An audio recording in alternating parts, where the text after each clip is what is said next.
திருச்சிற்றம்பலம். ஸ்ரீ ஸ்ரீ அகத்தியர் உபாசனா சபான்னு இப்போ 26 வருஷம் ஆச்சு ஆரம்பிச்சு.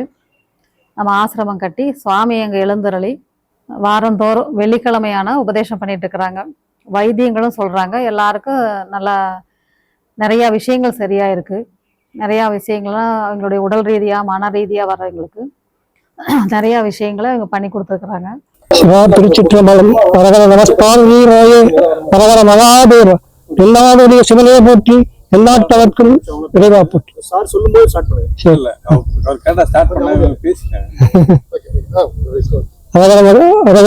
நமஸ்காரம் ரதையே வரகர மகாதேவ எல்லாருடைய சிவனையை போற்றி எல்லாத்தவர்க்கும் விரைவா போற்றி. அகத்தியர் அவள் எங்கும் நிறைந்து பேருந்துகள் உலகமெல்லாம் விளங்க இந்த அகத்தியத்தை பெருக வேண்டும். அம்மாவுடன் 27 வருஷமாக பிரயாணம் செய்திருக்கிறேன்.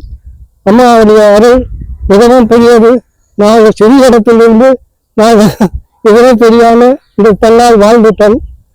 உலகம் பூரா வெளிச்சம் போட்டு காட்டப் போகிறார்கள்.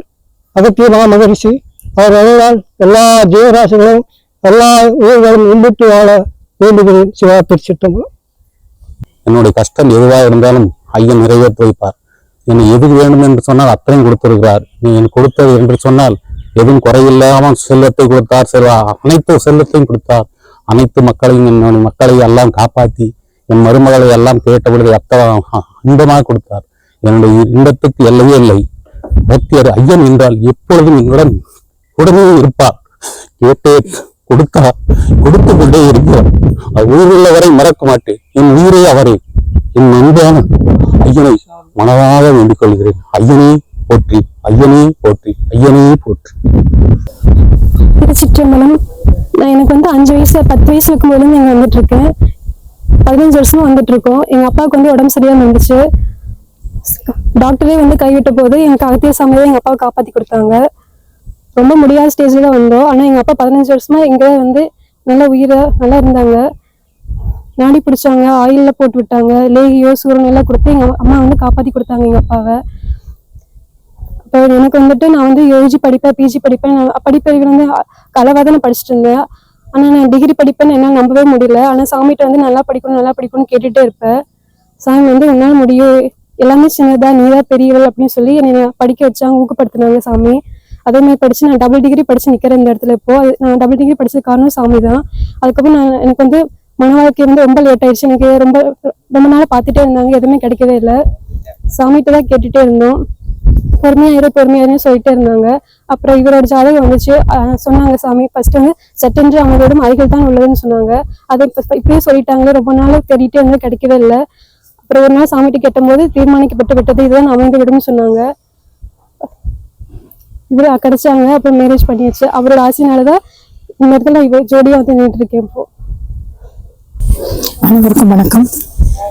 தீபாவளி அன்னைக்கு எல்லாரும் சந்தோஷமா தீபாவளி கொண்டாடுவாங்க. நாங்க அந்த அன்னைக்கு எங்க வீட்டுக்காரரு மருத்துவர்லாம் கைவிட்டு அன்னைக்கு கூட்டிட்டு இங்க வந்தோம். அப்ப நாடி பிடிச்சு பார்த்துட்டு மரண பயம் உனக்கு எதற்கு மருத்துவமனை சென்று வா அப்படின்னு ஒரு சாமி ஒரு வாக்கு கொடுத்தாங்க. மறுபடியும் நாங்க மருத்துவமனைக்கு போனோம். அதே டாக்டர், கைவிட்ட டாக்டர், மறுபடியும் எங்களுக்கு வைத்தியம் செய்யறேன்னு சொல்லி நாங்க வைத்தியம் எடுத்துட்டோம். அப்புறம் இங்கேயும் இந்த ஆசிரமத்தையும் நாங்க தொடர்ந்து இவங்க கொடுத்ததையும் எல்லாத்தையும் நாங்க சாப்பிட்டோம். மிராக்கிள் டாக்டரே போறப்ப எல்லாம் சொல்லுவாங்க, இந்த பேஷண்ட் மிராக்கிள் பேஷண்ட் சொல்லுவாங்க. கடவுள் எங்களை காப்பாற்றி கொடுத்தாரு. ஒவ்வொரு இரவும் அவரை நாங்க தொட்டு உணர்வோம். அவர் எங்களை ஆசீர்வதிக்கிறது எங்களுக்கு நல்லா தெரியும். உடல் மேலேயே அவர் கை வச்சுட்டு போவாரு. சாமி நாங்க கும்பிட்டோம்னா அந்த மாதிரி ஒரு நல்ல இது கொடுத்தாரு. உடல்நிலை நம்ம மோசம், நீங்க உங்க உறவினர்லாம் சொல்லிருங்க அப்படின்னு டாக்டர் சொன்னதுக்கு அப்புறம் ஒரு தீபாவளி அன்னைக்கு நாங்க இங்க வந்தோம்.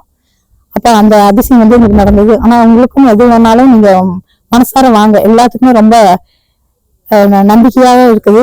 கடவுளுடைய இது நம்ம எங்கே போனாலும் நம்ம இதுதான் கும்பிட்டு தான் வரோம். ஆனா இங்க நமக்கு அந்த உணர்வுபூர்வமா நம்ம உணர்றோம். நம்ம பாக்குறோம், சாமியை கண்ணிலேயே பாக்குறோம். நம்மள அவர் தொட்டு உணர்றாரு. நமக்கு அந்த உணர்ச்சி எல்லாமே நமக்கு கிடைக்குது. இங்க உணர்வுபூர்வமா நமக்கு எல்லாமே நமக்கு கிடைக்குது. நம்ம ரொம்ப எந்த எதுவுமே பெருசு இல்லை. இங்க நம்ம ஒவ்வொரு குறையும் சொல்றப்ப அவங்க சொல்ற ஆறுதல் நம்ம அப்ப நல்ல உயரத்துக்கு கொண்டு போகுது. நம்ம கீழே விழுந்துருவோம், தலைக்கு வந்துருச்சு நமக்கு அப்படின்னு நம்ம சொல்லி சாமிகிட்ட கேட்கறப்ப அது ஒன்றும் இல்லை அப்படின்னு அவங்க சொல்ற ஒவ்வொரு வார்த்தையும் நம்ம ஊக்குவிச்சு நம்மளை மென்மேலும் கொண்டு போகுது. என் தொழிலையும் சரி குடும்பத்திலையும் சரி எந்த பிரச்சனைகள் வந்தாலும் ஒரு சாமிகிட்ட நான் கேட்கறப்ப அவங்க சொல்ற ஆறுதல் வார்த்தையில அந்த ஒரு சின்ன விஷயமா அது மாறிடுது. அதுல இருந்து நல்லா நாங்க எல்லாருமே நல்ல விடுதலை ஆயிரும். நம்ம உலகத்துல பிறந்தா எல்லாத்துக்கும் சோதனைகள் எல்லாமே வரும். ஆனா நம்ம அதை ஒரு ஏதோ ஒரு மூலியமா நம்ம நிவர்த்தி பண்ணிக்கிறோம். அது மாதிரி இந்த கடவுள்கிட்ட நம்ம கேட்கிறப்ப எனக்கு எல்லா விதமான இதையும் கொடுக்குறாரு. நான் வெறும் கையும் காலோட தான் இந்த ஊருக்கு வந்தேன். என்னோட தொழில் தான் வந்தோம். வெறும் 200 ரூபாய் வச்சுதான் நாங்க இந்த ஊருக்கே வந்தோம் நாங்க.